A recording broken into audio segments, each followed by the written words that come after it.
we just got done. I haven't seen it yet, but looked like the tempo was good. The scout team, I thought, challenged us. It was competitive, so anxious to get it on tape and then get better off of it. I know you got a bunch of guys that look nicked up, or at least being held out a little bit, or being cautionary with. Is that a concern going into this game at all? Or in terms of who? Just whether it's Vaughn, Kendall, Allen. Yeah, I mean, we're just being Malcolm. We're just protecting them from a Tuesday and Wednesday practice. Right. They're doing just about everything we're asking them to do, and we still have 72 hours, so we should be in good shape there. All right. Earl Moore, not quite the biggest defensive tackle, but you've been praising his just his aggressiveness. Can you speak more on him and just what he brings for you guys? Yeah, just again, it depends on what you mean by big. I mean, he's 300 pounds as a freshman, and he's one of our strongest guys. So I mean, he's strong and he's big, and he's got low center of gravity, and he's powerful. So he's doing exactly what we want right now. He's knocking it back, and it's tough.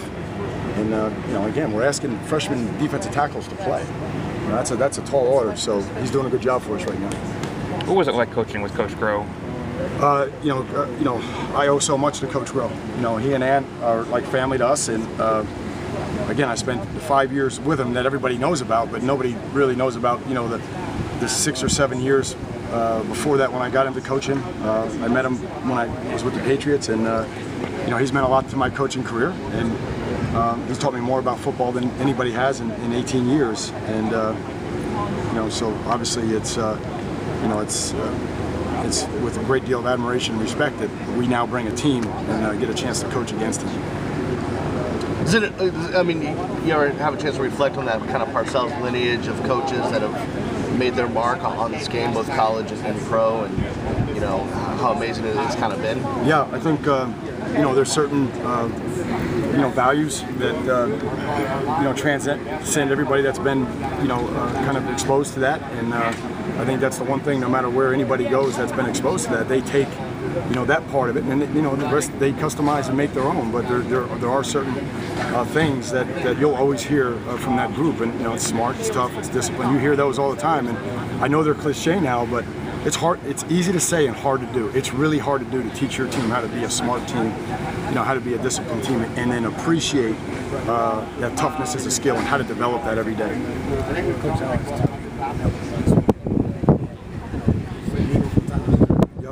Yeah, he did. I think he learned a lot last week. He improved.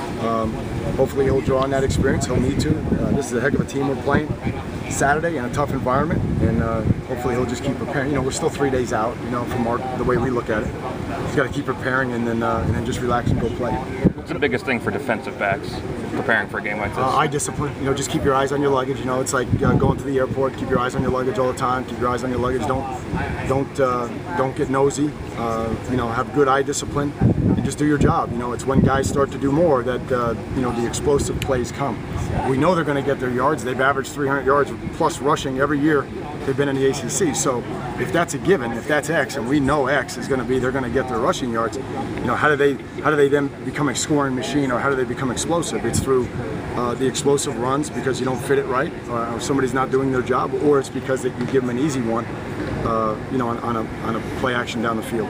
Offensively, obviously, you're going to attack every team differently depending on who you're facing, what they run defensively.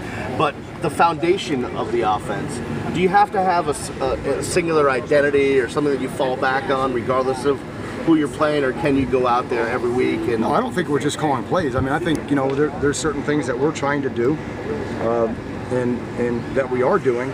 And then there's other things that we have to, improve greatly on. I don't think that's a bold statement. I think we all know where we're at.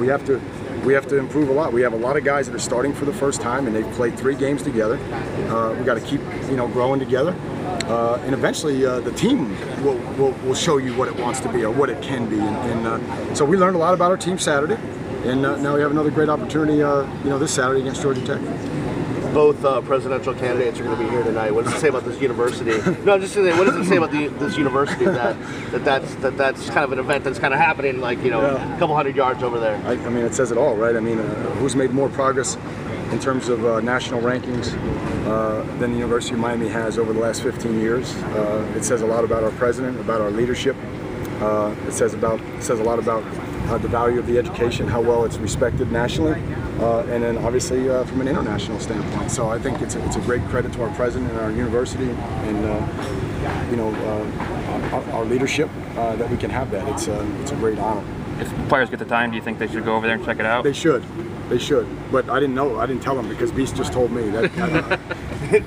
But I will remind them to go. Now, AJ Heisen, how do you think? I know you mentioned a little bit he did last week. How's he doing in practice? And I wasn't here for the game, so I don't know if Telemark's coming back. But if Telemark does come back, what's AJ's role? Well, AJ's the starter right now.